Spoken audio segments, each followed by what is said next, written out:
제가 기억하기로는 네. 누군가 뭐 몸무게 얘기를 꺼냈었나 봐요. 근데 이제 뭐 자기 몸무게가 뭐 얼마나 무겁냐 뭐 이렇게 하면서 그 영상 보면은 그 허벅지 위랑 그 이제 중요 부위에 막 앉았다 일어났다 하잖아요. 예, 영상은 짧은데 그게 그분한테만 한 건 아니에요. 아, 그 똑같은 행동을요?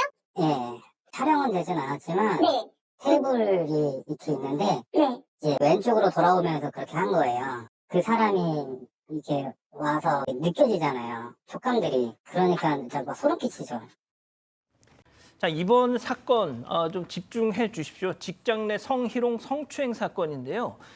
또 여성이 뭐 남성에게 당한 일인가 싶으실 텐데 반대입니다. 남성 직원 여럿이 피해 사실을 세상에 알리고 싶다면서 꼭 좀 다뤄달라 저희한테 제보를 주셨습니다. 네, 부천시 체육회 한 여성 팀장이 직원과 참석자들을 상대로 회식 자리에서 성희롱을 하는 일이 있었다고 합니다. 지역 매체에 보도되기도 했는데요. 피해 직원들 주장에 따르면 2018년에 부천시 체육회 직원 송년회에서 여성 팀장이 젊고 잘생긴 남성 직원에게 술자리에서 내 옆에 앉아서 술을 따라라 이렇게 하고 또 러브샷을 하자고 하면서 신체 접촉을 하려고 했다고 합니다. 당시 직원은 마치 접대부가 된 것처럼 모욕감을 느꼈다고 합니다. 2016년에도 직원은 비슷한 피해를 당했다고 하는데요. 그리고 지난해 봄에는 부천시 체육회 임원 합동 워크숍이 있었다고 합니다. 여기서도 술자리를 가졌는데 3차였고 10명 정도가 있었던 자리였다고 합니다. 당시 팀장이 대놓고 한 일행과 주고받듯이 오늘은 내가 회장님과 잘 거야. 회장님 오늘 방문 잠그지 마세요. 이런 성적인 농담을 주고받았다고 합니다. 당시 현장에 있던 직원들은 모두 민망해하고 얼굴을 붉혔다고 하고요. 여성 팀장은 이 두 사건에 대해서 기억에 없고 그런 사실이 없다는 입장입니다. 자, 들으신 것처럼 여성 팀장은 성희롱 사실 없다. 자, 그런데 피해 직원들 주장은 완전 달라요. 성희롱뿐만 아니고 성추행까지 당했다는 겁니다. 자, 지난해 충격적인 술자리가 있었다고 하는데 제보자 얘기 직접 들어보시죠. 제가 기억하기로는 네. 누군가 뭐 몸무게 얘기를 꺼냈었나 봐요. 근데 이제 뭐 자기 몸무게가 뭐 얼마나 무겁냐 뭐 이렇게 하면서 그 영상 보면은 그 허벅지 위랑 그 이제 중요 부위에 막 앉았다 일어났다 하잖아요. 예, 영상은 짧은데 그게 그분한테만 한 건 아니에요. 아, 그 똑같은 행동을요? 예, 촬영은 되진 않았지만 네. 테이블이 이렇게 있는데 네. 이제 왼쪽으로 돌아오면서 그렇게 한 거예요. 그 사람이 이렇게 와서 느껴지잖아요. 촉감들이. 그러니까 진짜 막 소름 끼치죠. 이 참석자분이 방금 보신 그 영상을 찍을 수밖에 없었던 이유. 어떻게 공공기관에서 회식 자리에서 이런 일이 벌어질 수 있느냐. 예, 그러다 보니까 영상을 촬영을 한 걸로 지금 보입니다. 지난해 5월입니다. 이게 회식, 경기도 뭐 체육 관련돼서 출전 선수단 격려한 후에 회식했는데 총 임원 직원이 한 8명 정도가 있었다고 하는데 왜 저런 행동을 하냐면 몸무게 얘기가 좀 나왔다고 해요. 그러니까 갑자기 내 몸무게가 얼마나 무겁냐 한번 봐라가면서 참석자 중에 한 명한테 저렇게 무릎 위에 앉아서 엉덩이로 지금 앉았다 일어서기 반복하는 모습도 있고요. 이 사람 말고도 2명한테 더 그런 행동을 하니까 이 두 사람은 이 자리에서 회피를 했다라고 합니다. 그 이후에 저기서 마치는 게 아닙니다. 또 다른 성추행이 있었는데 이 팀장이 남성 직원 뒤로 와가지고 이렇게 와서 이 목을 휘감고 몸을 또 밀착해서 끌어앉는 모습까지 있었다. 그러고 요거는 뭐냐면 또 다른 참석자한테는 볼에 뽀뽀를 이렇게 하는 행동까지 했다고 합니다. 이 회식 때마다 저렇게 술 취하면 여성 팀장이라는 사람의 어떤 문제적인 행동이 나오다 보니까 남성 직원들은 옆자리에 어떻게 해서든 앉지 않기 위해서 막 눈치 게임을 하고 또 아무튼 뭐 갖은 막 방법을 생각을 했대요. 왜 안 그러겠습니까? 저러는데 난 싫은데. 자, 뽀뽀를 당한 이 참석자 사진 저희가 모자이크를 좀 세게 칠 수밖에 없었지만 저는 다 봤거든요. 그냥 이러고 있어요. 정말 너무너무 싫어가지고 말이죠, 팀장님. 예? 그렇습니다. 저 피해 직원들의 주장에 의하면 참석했던 사람들입니다. 주장 이야기면 아마 일식집에서 회식을 했던 것 같은데 그 당시에 뭐 뽀뽀를 피해당한 그 직원에 따르게 되면 저희를 생기게 난 뒤에서 다른 참석자들에게 뭐라고 했냐면 갑작스러운 일이라 당황도 했고 기분이 나빴다고 밝혔고요. 또 다른 피해자 같은 경우는 술자리 상이라기 때문에 분위기상 화를 낼 수 없어서 그냥 넘어갈 수가 없었지만은 나중에 상당히 불쾌했다고 하는데 여기에 대해서 여성 팀장은 뭐라고 했냐면 오랜만에 코로나가 끝나고 오랜만에 분위기를 살린 건데 뭐 그러냐 이렇게 했다는 거예요. 그렇다고 한다면 피해 직원들은 뭐라고 하냐면 그러면 저 여성이라고 하지만은 남성들이 여성한테 저렇게 하게 되면은 어떤 상황이냐? 그럼 그래도 무방하냐? 그런 입장이기 때문에 그런 그 자기 입장을 내는 자체가 납득이 안 된다고 하는데 제가 보기에는 아까 뽀뽀하는 내용을 보니까 뽀뽀하는 게 아니고 거의 깨무는 수준이던데요. 저도 보면은 인상을 보니까 찌그렸는데 저 같은 사람도 그렇게 하게 되면은 좀 약간 말 않겠습니다. 예.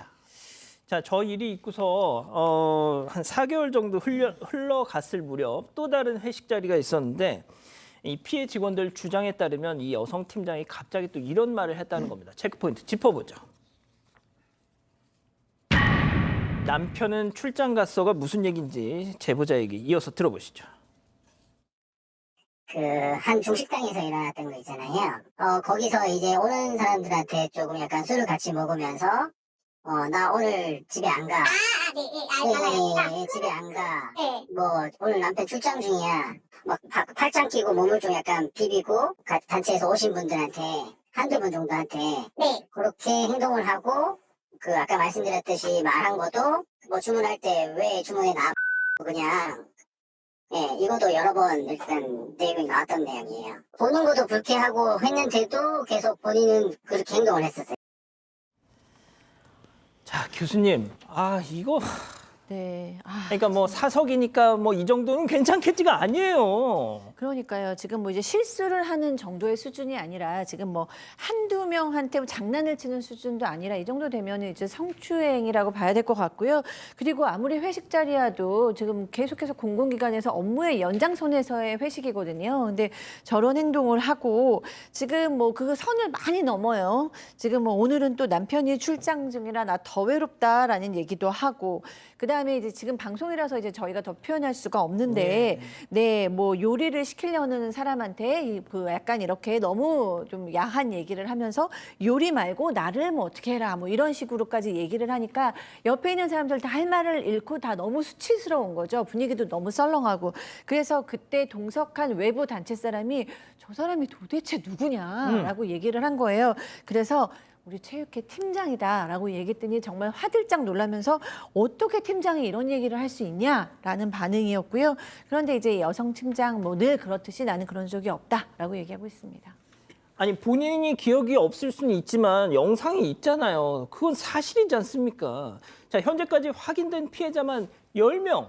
자, 피해 직원들이 정확하게 기억나는 것만으로도 따지면 최소 8년 전부터 시작됐다라는 주장입니다.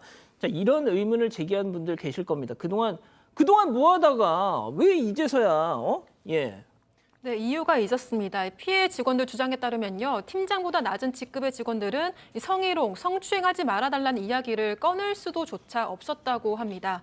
한 직원은 여성 팀장에게 감이라는 말까지 썼는데요. 그만큼 무서워하는 존재였다고 합니다. 이유가 있습니다. 직원 한 명이 실수를 하면 연대 책임을 강조하면서 직원들을 집합시키고 1시간 이상 질책하고 괴롭힘을 당하는 일이 부지기수라서 건들면 안 된다는 인식이 있었다고 하고요. 또 여성 팀장보다도 더 직책이 높은 임원도 피해를 당했는데 피해 사실을 말하지 않았다고 합니다.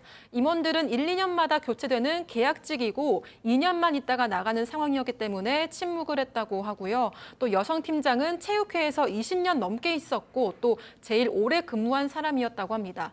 해당 팀장의 도움이 없으면 업무가 힘들어지기 때문에 임원들도 눈치를 보는 분위기였다고 합니다. 결국 지난해 11월 부천시 의회에 투서가 됐고요. 올해 3월에 여성 팀장에게 정직 2개월의 징계가 내려졌습니다. 세상에. 자, 박 변호사님, 네. 제가 이렇게 여쭤볼게요. 만약에 저 남녀의 성별이 바뀌었다. 네. 저 짓을 하고 만약에 영상이 이렇게 공개가 되고 투서가 들어가는데 남자가 저랬다면 저거 정직 2개월로 끝납니까? 구속될 수도 있는 사안이죠. 그러니까. 형사처벌받을 수 있는. 왜냐하면 강제추행죄 같은 게 성립하는데 위력에 의한 강제추행죄가 될 수가 있습니다. 회사 내에 직책 같은 걸 이용해서 하는 거잖아요. 저 그냥 아주 간단합니다. 저 사람이 남성이고 당하는 사람이 여성이라고 생각해 보면 다 공감할 겁니다. 구속될 수도 있는 그 정도로 심각한 그럼요. 사안이고 형사처벌이 되는 사안인데 지금 단순한 징계 정도, 정직 2개월이면 별거 아니지 않습니까? 피해 직원들 주장에 따르면 분리 조치가 당연히 이루어져야 되는데 분리 조치가 제대로 안 되고 부서 이동은 했지만 3m 정도 거리에 안에 있다고 합니다. 네? 피해자 입장에 봤을 때는 여성 팀장의 숨소리 듣는 거, 얼굴 보는 거 그것도 상당히 괴로운 상황이라 하고 문제는 2차 가해도 있었던 것 같아요. 특히 성추행 관련해서 이런 얘기를 자꾸 하는 것 같아요. 내가 분위기 띄우려고 했던 행동인데 또 영상 보면 다 웃고 있잖아. 왜 나를 마녀 사냥하느냐라고 얘기를 하니까 직원들이 어이가 없어서 기분 맞춰주려고 저러는 거 웃는 척 했던 거지 누가 좋아서 웃느냐라고 얘기를 하면서 결국은 이 사람, 이 팀장 안 되겠다고 생각이 들어서 형사소송, 형사고소를 지금 준비 중이고요. 아, 진짜요? 말씀처럼 강제추행죄, 위력에 의한 추행죄 아니면 이건 위력도 아닌 것 같아요. 제가 봤을 때는 폭행이나 이런 것들이 힘을 가하는 게 다 폭행, 협박이 될 수가 있거든요. 강제추행죄가 충분히 성립할 여지가 있고요. 형사처벌 사안이 될 수 있는 것 같습니다. 아무튼 이게 공공기관에서 벌어지고 있는 일이라니까 더 좀 놀랍고 충격적입니다.